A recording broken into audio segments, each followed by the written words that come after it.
Com relação ao Campeonato Brasileiro, a gente está numa situação aí, como todo mundo sabe, desesperadora, super tensa, super preocupante.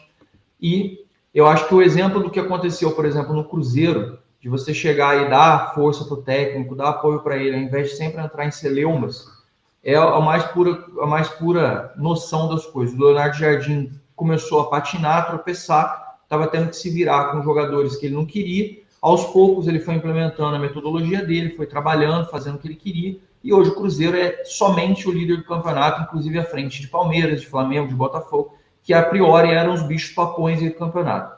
E o Cruzeiro não fez nada de mirabolante, ele deu espaço para o técnico trabalhar. Acho que está na hora da gente dar espaço para o Crespo e parar de encher a porra da paciência, que é um negócio que vem me cansando. Ontem, por exemplo, me mandaram um print de, cara, YouTube, influencers do São Paulo, torcedores do São Paulo colocando assim, fim da linha para Crespo, não terá vida longa. O cara acabou de fazer o melhor jogo dele, a gente acabou de ver um dos melhores jogos do São Paulo em meses, tá? Contra o Red Bull Bragantino na quarta. No segundo jogo do Crespo já tem gente decretando Crespo não terá vida longa, Crespo vai ter vida curta. Cara, para que você precisa de torcedor se você tem... Você não precisa de inimigo se você tem torcedor assim. Desculpa. Eu, honestamente, cara, não consigo entender. Quando me mandaram ontem, eu falei, juro que eu não acredito numa porcaria dessa. Percebi, por exemplo, que ontem me mandaram também alguns cortes que o Arnaldo Ribeiro fez boas defesas do Crespo, tanto defendendo ele nas declarações dele, com base nas coletivas, que tinha muita gente reclamando disso. Ah, o Crespo não está respondendo as perguntas, blá, blá, blá. Ele não quer falar sobre o Lucas, ele não quer falar sobre os reforços, não sei o que. Ele tá certo, cara. O cara já veio para São Paulo, foi demitido, teve desgaste. Ele quer focar no assunto do campo. Para mim, aplauso para o Crespo, ele tá certíssimo. Quer cobrar alguém? Fica lá na comunicação, vai lá atrás do Casares, do Belmonte, do Muricy, desses caras, e cobra deles outros posicionamentos. Esses caras são os gestores do clube. Eles é que tem que responder sobre as outras questões, e não o Hernan Crespo. O Crespo está certíssimo e a gente precisa dar blindagem para o cara. Amanhã nós temos um jogo contra o Corinthians fundamental e a gente precisa colocar a negatividade de lado e botar positividade na frente. A gente precisa dar força para o São Paulo acreditar, melhorar as coisas. É fundamental. O São Paulo precisa disso. A gente não pode entrar em zona de rebaixamento e entrar em ponto de desespero. A gente precisa reverter a situação. É fundamental que a gente faça isso.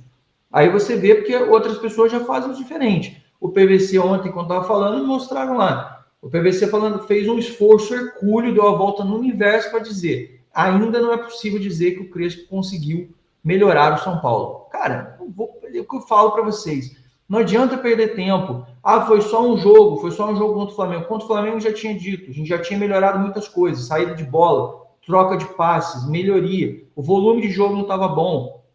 A gente acabou tendo dificuldades, principalmente físicas, de intensidade contra o Flamengo. Contra o Red Bull, também um time intenso, terceiro colocado no Campeonato Brasileiro. Também conseguimos fazer uma boa partida, conseguimos quase sair com a vitória se a gente tivesse tido mais acurácia na hora de conseguir fazer os gols. Quando a gente estava com 1-0, a gente fatalmente teria levado, a gente conseguiria ter feito 2, 3 gols. Dificilmente o time do Red Bull conseguiria, com a linha baixa do São Paulo, com um time mais resguardado, a gente teria sofrido muito menos contra o Red Bull, teria sido com certeza uma outra partida, a gente teria outras facilidades. Agora amanhã é um jogo fundamental contra o Corinthians, terceira porrada, terceira bucha seguida, primeiro jogo em casa. Então aí, as informações que eu tive, a gente já está batendo aí na casa de 40 mil vendidos hoje. A expectativa é que o São Paulo tenha 50 mil. Essa é a projeção, essas são as melhorias, essa é a expectativa que o São Paulo tem com relação a tudo isso. Tá? E agora, para fechar aí a questão das informações do dia de hoje, queria bater com vocês sobre a questão do Lucas, tá? A questão do Lucas, o que eu soube é que o Lucas não vai jogar amanhã, como a gente já tinha falado, a gente já tinha abordado aí sobre os outros assuntos, e o negócio do Lucas Moura como vocês sabem, eu falei para vocês já desde o início da semana, desde domingo, na verdade, quando a gente até fiz o vídeo com a Kátia depois do jogo contra o Flamengo, de que o Lucas Moura estaria fazendo um tratamento para conseguir conter a dor. Lembrando, ele tem 9 movimentos no joelho, desses 9 movimentos do joelho, ele sente dor em um específico e isso limita os movimentos dele, por isso ele está fora.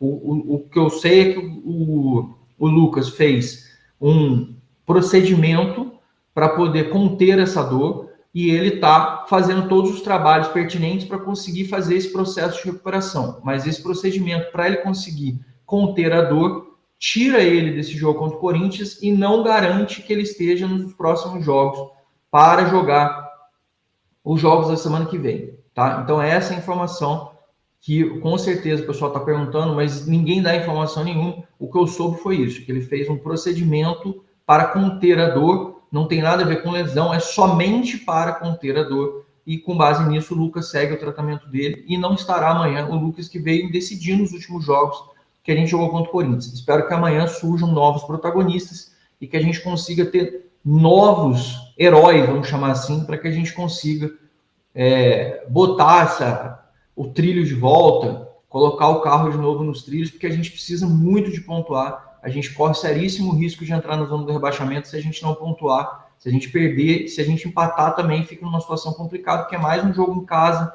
é mais uma rodada, 15ª rodada, e a gente está vivendo no limite.